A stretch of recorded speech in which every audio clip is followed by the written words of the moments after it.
श्री स्वामी समर्थ. जय जय स्वामी समर्थ. नमस्कार मैत्रिणींनो, स्वागत आहे तुम्हा सर्वांचं पुन्हा एकदा माझ्या या नवीन व्हिडिओमध्ये.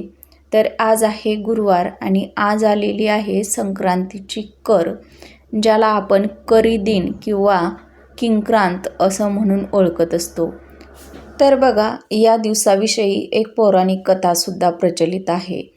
ती म्हणजे या दिवशी संक्रांत देवीनं किंक्रा या नावाच्या राक्षसाचा वध करून जनतेला त्याच्या त्रासापासून मुक्तता मिळवून दिली होती. म्हणून हा दिवस किंक्रांत म्हणून ओळखला जातो.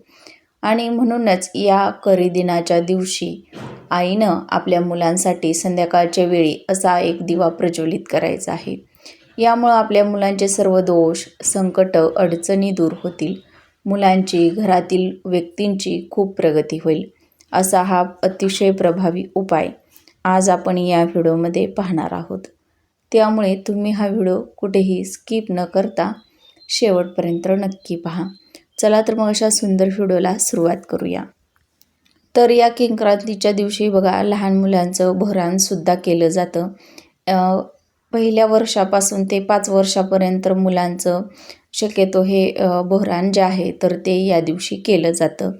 त्यासोबतच बघा, हा जो दिवस आहे तर तो अतिशय महत्त्वाचा असतो. आपल्या घरातील सर्व नकारात्मकता काढण्यासाठी किंवा आपल्या मुलांना लागलेले दोष, आपल्या घराला लागलेले काही दोष असतील तर ते दूर करण्यासाठी आणि त्यासाठी उपाय करण्यासाठी आजचा जो दिवस आहे तर तो अतिशय महत्त्वाचा मानला जातो.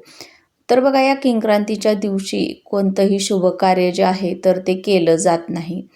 आणि या दिवशी बघा, आपण मुलांची नकारात्मकता दूर करण्यासाठी, मुलांच्या अडचणी दूर करण्यासाठी काही उपाय केले, सेवा केल्या तर त्याचं फळ जे आहे तर ते आपल्याला मिळत असतं. तर बघा, यासाठी आपल्याला हा दिवा संध्याकाळच्या वेळी प्रज्वलित करायचा आहे.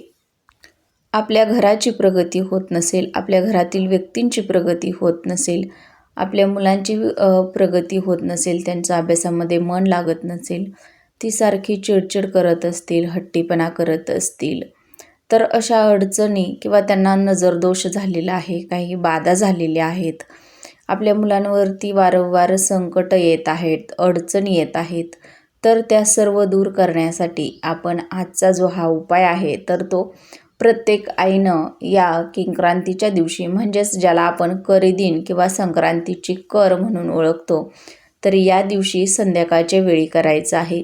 आणि जर तुम्हाला हा उपाय सकाळी करणं शक्य असेल तर सकाळी तुम्हाला हा उपाय 12 वाजण्या अगोदरच करायचा आहे. आणि संध्याकाळच्या वेळी जर हा उपाय तुम्ही करणार असाल तर तुम्हाला सायंकाळी 6 नंतरनं हा उपाय करायचा आहे.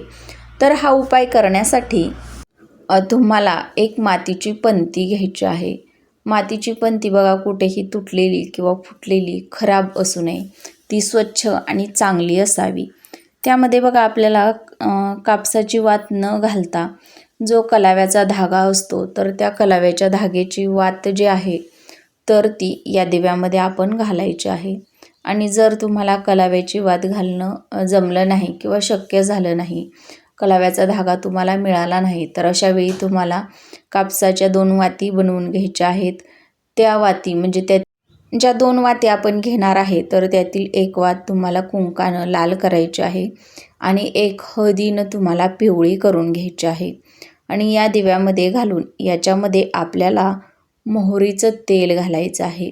आता बघा, तुम्हाला आवर्जून मोहरीचं तेलच या दिव्यामध्ये घालायचं नाही, तूप अजिबात घालायचं नाही, किंवा इतर कोणतंही तेल असेल तुमच्याकडे तर ते घातलं तरीही चालेल. फक्त या दिव्यामध्ये तुम्ही तूप घालू नका. पण शक्यतो बघा, तुम्हाला आवर्जून मोहरीचं तेलच घालण्याचा प्रयत्न करायचा आहे. यानंतरनं बघा, तुम्हाला एक स्वच्छ प्लेट घ्यायची आहे. त्या प्लेटमध्ये तुम्हाला स्वस्तिक काढायचं आहे, हळदी कुंकू मिक्स करायचं आहे, त्याच्यामध्ये थोडंसं पाणी घालून घ्या आणि तुम्हाला प्लेटमध्ये स्वस्तिक काढायचं आहे. आणि हा दिवा या स्वस्तिकावरती तुम्हाला ठेवून प्रज्वलित करायचा आहे. आता बघा, दिवा प्रज्वलित केल्यानंतरनं आपल्या मुलांना देवघरासमोर बसवायचं आहे.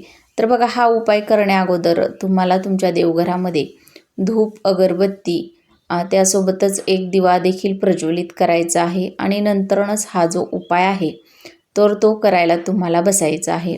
आता बघा, आपल्या घरामधील अगदी लहानातील लहान मुलांपासून मोठ्या व्यक्तींपर्यंत जरी तुम्ही हा उपाय केला तरीही चालणार आहे.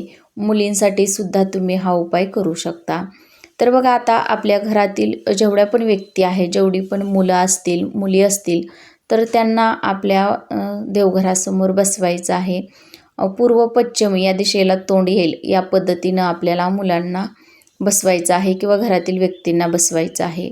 आता बघा, तुम्हाला वाटत असेल ज्या पण व्यक्तींना नजरबाधा झालेली आहे, अशी शंका तुमच्या मनामध्ये आहे, किंवा तुम्हाला वाटत आहे की नजरबाधा झालेली आहे किंवा काही दोष लागलेले आहेत, त्यामुळे या व्यक्तीची प्रगती खुंटलेली आहे, त्या व्यक्तीची प्रगती होत नाही, किंवा एखादी व्यक्ती सतत आजारी पडत असेल, तर तशा व्यक्तीला तुम्हाला तुमच्या देवघरासमोर बसवायचं आहे.